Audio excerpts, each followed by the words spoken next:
கிறிஸ்துவுக்குள் பிரியமானவர்களே, இந்த ஆசீர்வதிக்கப்பட்ட ஏப்ரல் மாதம் 9ஆம் நாளிலும் தினமொரு இறைவாக்கின் வழியாக உங்கள் ஒவ்வொருவரையும் சந்திப்பதில் மிக்க மகிழ்ச்சி.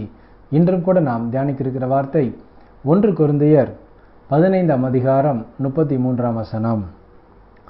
தீய நட்பு நல்லொழுக்கத்தை கெடுக்கும். ஆமென். கிறிஸ்துவுக்குள் பிரியமானவர்களே, நாம் பழகும் பல நண்பர்கள், உறவினர்கள், அண்டை வீட்டார் என்று பலரோடு நாம் நட்போடு தான் இருந்து கொண்டிருக்கிறோம். ஆனால் சில நேரங்களில் கடவுள் சில காரியங்களை அனுமதிப்பார், சில சம்பவங்களை அனுமதிப்பார். அந்த சம்பவங்களை தாண்டி நாம் வரும்பொழுது நாம் யாரை நல்லவர்கள் என்று நம்பியிருந்தோமோ அவர்கள் நமக்கு எதிராக நிற்பதை அந்த சம்பவத்தின் வாயிலாக நாம் உணர முடியும். அவர்கள் நமக்கு ஒரு நம்பிக்கை துரோகம் செய்கிறார்கள் என்பதை நம் கண்ணார கடவுள் காணச் செய்வார். அல்லது அவர்கள் சில தீய பழக்கங்களோடு இருப்பதை நம் கண்கள் காணும். இப்படியான சில வாய்ப்புகளை கடவுள் நமக்கு அனுமதிக்கும் பொழுது நாம் அந்த நேரத்தில் சுதாரித்து கொள்ள வேண்டும். புனித பவுல் இந்த வார்த்தை வழியாக நமக்கு அறிவுறுத்துகிற, ஆலோசனை கொடுக்கிற ஒரே ஒரு காரியம், நாம் நல்லவர்களாக இருப்போம், ஆனால் நாம் வைத்திருக்கும் தீய நட்பு நம்முடைய நல்லொழுக்கத்தையும் கெடுக்கும், நம்முடைய ஆன்மாவையும் கெடுக்கும்.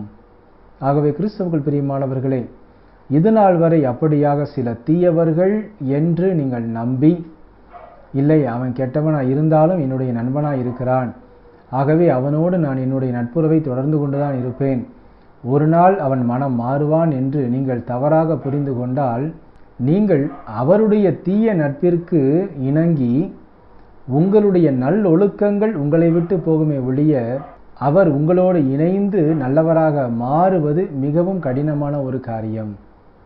அதற்கு நீங்கள் என்ன செய்யலாம்? அவருடைய நட்பை முதலாவதாக நீங்கள் முறிக்க வேண்டும், அவரை விட்டு நீங்கள் தள்ளி இருக்க வேண்டும். ஆனால் ஒவ்வொரு நாளும் அவருக்காக நீங்கள் ஜெபிக்க வேண்டும். அப்படி ஜெபிக்கும் பொழுது கடவுள் உங்களுடைய ஜெபத்தை கேட்டு அவருடைய மனத்தையும் அவருடைய உள்ளத்தையும் நிச்சயமாக கடவுள் மாற்றுவார். அவருடைய பாவங்களை எல்லாம் மன்னித்து புது வாழ்வு கொடுப்பார். அப்படியான நல்ல ஒழுக்கத்தோடு அவர் மாறும் பொழுது நீங்கள் உங்கள் நட்பை புதுப்பித்துக் கொள்ளலாம். ஆம் கிறிஸ்துவுக்குள் பிரியமானவர்களே, ஆகவே ஒவ்வொரு காரியத்திலும் நீங்கள் கவனமாக இருப்பது உங்களுடைய ஆன்மாவையும் உங்களுடைய குடும்பத்தையும் நீங்கள் நல்வழிகளை நடத்தி செல்வதற்கு ஒரு ஆழமான வேராக உங்களுக்கு அமையும். ஆகவே இந்த ஒரு உணர்வோடு இந்த புதிய நாளை தொடங்குவோம். கடவுள் எப்பொழுதும் பரிசுத்த உள்ளத்தோடு பரிசுத்த சிந்தையோடு இருக்கிற பிள்ளைகளாக நாம் வாழ வேண்டும் என்றுதான் அவர் விரும்புகிறார். ஆகவே அதற்கு இடையூறாக எந்த காரியத்தையும் நாம் விட்டு விலகி இருப்பது நமக்கு நல்லது. ஆமென். நாம் ஜெபிப்போமா? அன்புள்ள இயேசு மகாராஜாவே, எங்கள் அன்பு தகப்பனே, இந்த ஆசீர்வதிக்கப்பட்ட புதிய நாளுக்காக உமக்கு கோடான கோடி நன்றி அப்பா. இந்த நாளிலும் நாங்கள் தியானித்த இந்த வார்த்தையின்படியாகவே நாங்கள் எப்பொழுதும் தீமையை விட்டு விலகி நல்லொழுக்கத்தோடு வாழ எங்களை தாழ்த்தி எமது திருப்பாதங்களில் அர்ப்பணிக்கிறோம் அப்பா. இன்றும் தன்னுடைய பிறந்த நாள் மற்றும் திருமண நாளை கொண்டாடும் அது பிள்ளைகள் ஒவ்வொருவரையும் தகப்பன் எல்லா நன்மைகளினாலும் நிரப்பிட அர்ப்பணித்து ஜெபிக்கிறோம். இயேசு கிறிஸ்துவின் இனிய நாமத்திலே ஜெபிக்கிறோம் எங்கள் ஜீவனுள்ள நல்ல பிதாவே, ஆமேன். கிறிஸ்துவுக்குள் பிரியமானவர்களே, இன்று நாம் பெற்றுக்கொண்ட இந்த ஆலோசனை நமக்கு நிச்சயமாகவே ஒரு நல்ல வழியிலே நாம் நடப்பதற்கு, கடவுளின் ஆசீரை நிறைவாய் பெறுவதற்கு உதவி செய்யும் என்று நான் நம்புகிறேன். ஆமேன். God bless you.